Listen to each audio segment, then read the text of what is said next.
বিকট শব্দে আকাশ থেকে পড়ল রহস্যজনক বস্তু। জামুরিয়ায় ক্ষতিগ্রস্ত একাধিক বাড়ি। বৈশাখী দাবদাহের মধ্যেই অজানা আতঙ্কে ডুবে আসানসোলের জামুরিয়া। বৃহস্পতিবার সকালে হঠাৎই বিকট শব্দে আকাশ থেকে আছড়ে পড়ে ভারী কোনো বস্তু। ধাতব কলকের মতো বস্তুটি বিদ্যুৎ গতিতে নেমে আসায় ক্ষতিগ্রস্ত 3টি গ্রামের একাধিক বাড়ি। ফাঁকা মাঠে বৃষ্টি হয়েছে, গভীর গর্ত, একটা শিশু আহত হয়েছে বলেও জানা গিয়েছে। খবর পেয়ে ঘটনাস্থলে স্থানীয় প্রশাসন পৌঁছেছে, তদন্ত শুরু করেছে পুলিশ।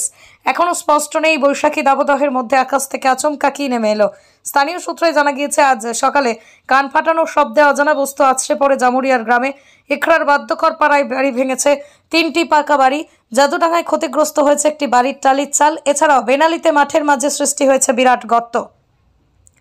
প্রত্যক্ষদর্শীদের বক্তব্য, আকাশ থেকে হেলিকপ্টার জাতীয় কোনো জিনিস বা কোনো যন্ত্র প্রবল বেগে আছড়ে পড়েছে। কারোর মতে আসলে ধাতব গোলক কোনো উল্কাপিণ্ড এসে পড়েছে তাদের গ্রামে। কেউ নির্দিষ্ট করে বলতে পারছে না ঠিক কি পড়েছে। তাহলে কি এই ঘটনা গ্রামবাসীদের এই ঘটনা মহাজাগতিক? আতঙ্কিত গ্রামবাসীরা কিন্তু তেমনটাই দাবি করছেন। পুলিশ ও স্থানীয়দের একাংশের অবশ্য বক্তব্য, জামুরিয়া শিল্প তালুক এলাকায় লোহা কারখানায় যন্ত্রাংশ ছিটকে এসে বিপত্তি ঘটেছে। জামুরিয়ার 3টি এলাকাতেই পুলিশ পৌঁছেছে। ঘটনার পূর্ণাঙ্গ তদন্তের দাবি করেছেন স্থানীয়রা। এটা একটা আধ ঘন্টা আগে দেখলাম যে আমরা বিকট আওয়াজ, ঠিক আছে, বিকট আওয়াজের মধ্যে সবাই আমরা গ্রামবাসী উঠে পড়ে এখানে এলাম, দেখলাম সেরকম কিছু দেখা যায়নি এখনো, ঠিক আছে। এটা তো না ভিতরে না কিছু বার করানো পর্যন্ত বোঝা যাবে না কি দেখা যাচ্ছে এখন বোঝা মুশকিল আছে। সুড়ঙ্গ সব এখন ওই পজিশনে আছে। কি হতে পারে, এটা কি হতে পারে বোঝা মুশকিল আছে, এখন আমি কিছু বলতে পারবো না, আমি দেখিনি যেহেতু।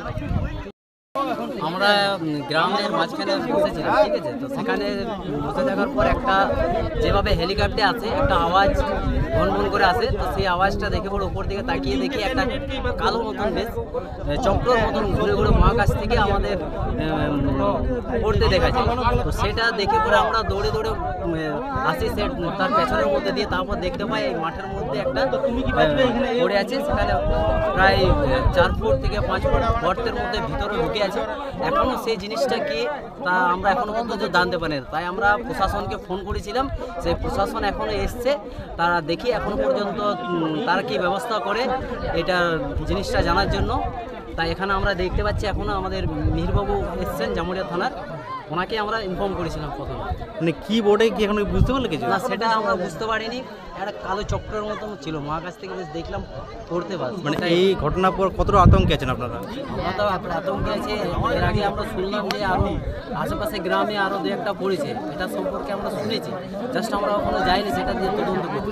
এবার এটা কি হতে পারে সেটা নিয়ে আমরা গ্রামবাসী একটা আতঙ্কের মধ্যে আছি এবং সেটা জানার মধ্যে একটু উৎসাহ আছে যে জিনিসটা কি হতে পারে। আমরা দেখতে চাই। আপনার নাম পরিচয় দেন। আমার নাম হচ্ছে মিঠুন কুড়া।